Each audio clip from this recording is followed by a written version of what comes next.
Hmm.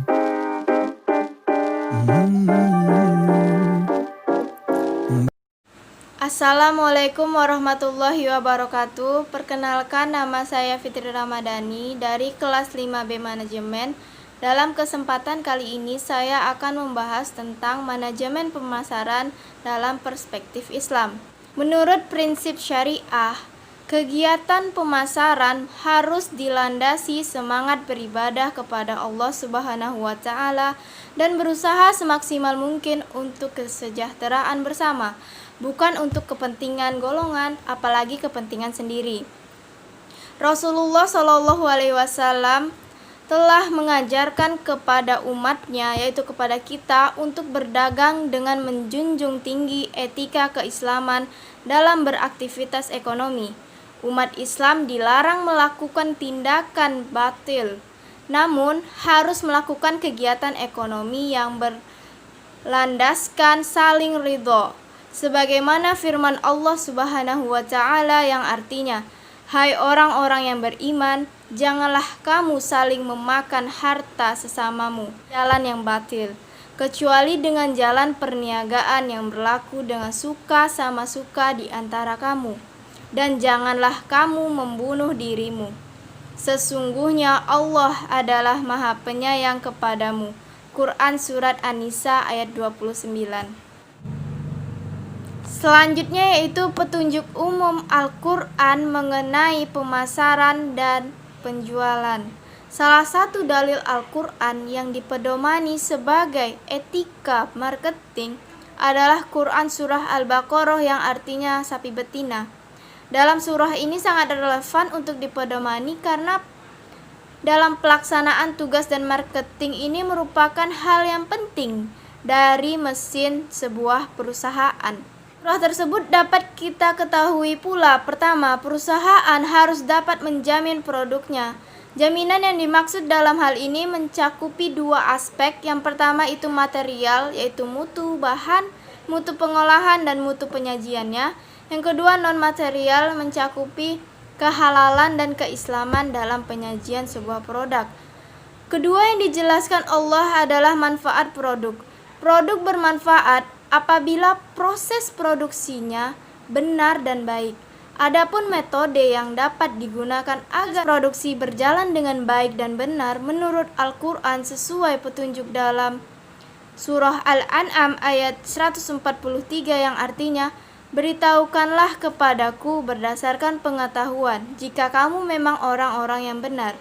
Ayat ini mengajarkan kepada kita untuk meyakinkan seseorang terhadap kebaikan haruslah berdasarkan fact, ilmu pengetahuan, data, dan fakta. Jadi dalam menjelaskan manfaat produk nampaknya peranan data dan fakta sangat penting. Bahkan seringkali data dan fakta ini jauh lebih berpengaruh dibandingkan penjelasan. Yang ketiga itu penjelasan mengenai sasaran customer dari produk yang dimiliki oleh sebuah perusahaan. Makanan yang halal dan yang baik menjadi darah dan daging manusia akan membuat kita menjadi taat kepada Allah, sebab konsumsi yang dapat menghantarkan manusia kepada ketakwaan harus memenuhi 3 syarat. Yang pertama, materi yang halal. Yang kedua, proses pengolahan yang bersih, yaitu toharoh. Dan yang ketiga, penyajian yang islami.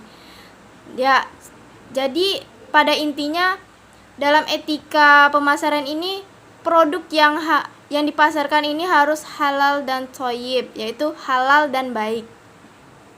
Berikutnya yaitu yang tak kalah penting etika dalam pemasaran ini ada 9 yang harus dimiliki seseorang tenaga pemasaran. Yang pertama yaitu memiliki kepribadian takwa. Yang kedua, baik, simpatik, yang jujur.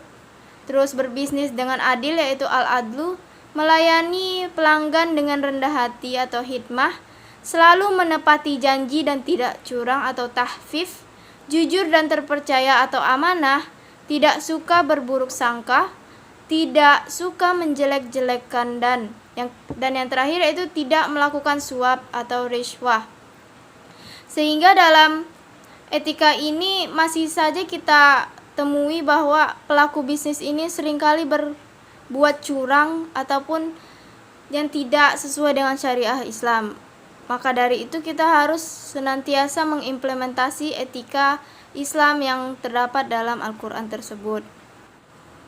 The last yaitu strategi pemasaran dalam Islam.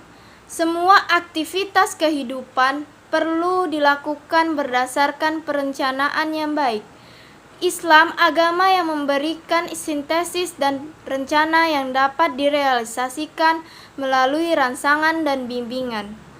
Perencanaan tidak lain memanfaatkan karunia Allah secara sistematik untuk mencapai tujuan tertentu dengan memperhatikan kebutuhan masyarakat dengan nilai kehidupan yang berubah-ubah atau dinamis. Dalam hal ini, strategi pemasaran sebenarnya dapat dijelaskan sebagai cara melakukan segmentasi pasar dan tempat pembidikan pasar, strategi produk, strategi harga, dan tempat dan strategi promosi. Pasar yang menonjol pada masa Nabi Muhammad SAW adalah pasar konsumen. Berikut akan saya jabarkan. Yang pertama itu segmentasi pasar dan pembidikan pasar. Terdiri atas segmentasi geografis, demografis, psikografi, segmentasi perilaku, dan segmentasi manfaat. Segmentasi geografis ini membagi pasar menjadi unit-unit geografis berbeda, misalnya wilayah, negara, provinsi, kota, kepulauan berdasarkan musiman. Selanjutnya itu segmentasi demografi yang dilakukan Nabi Muhammad SAW, yaitu mengelompokkan berdasarkan keluarga, negaraan, dan kelas sosial. Untuk keluarga, produk peralatan rumah tangga. Sedangkan produk yang dijual Nabi Muhammad SAW untuk warga negara asing di Busra terdiri dari kismis, parfum, kurma, barang tenunan, dan ramuan. Selanjutnya itu segmentasi psikografi yang dilakukan Nabi Muhammad SAW, yaitu mengelompokkan pasar dalam gaya hidup atau lifestyle, nilai, dan kepribadian. Lifestyle ini menunjukkan orang-orang yang menonjol daripada kelas sosialnya.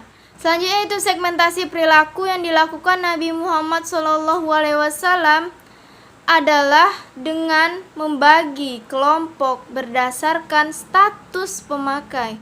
Nah, intinya strategi pemasaran ini kita harus mengelompokkan pasar itu menjadi beberapa kelompok ya. Misalnya contohnya tadi segmentasi geografis, yaitu pada zaman Rasulullah itu ada musim panas dan musim dingin. Pada saat musim panas Rasulullah berdagang sampai Syria, dan pada musim dingin Rasulullah SAW berdagang sampai Yaman. Itu tergantung musimnya. Nah, mungkin hanya itu yang dapat saya sampaikan. Wabillahi taufik wal hidayah. Assalamualaikum warahmatullahi wabarakatuh.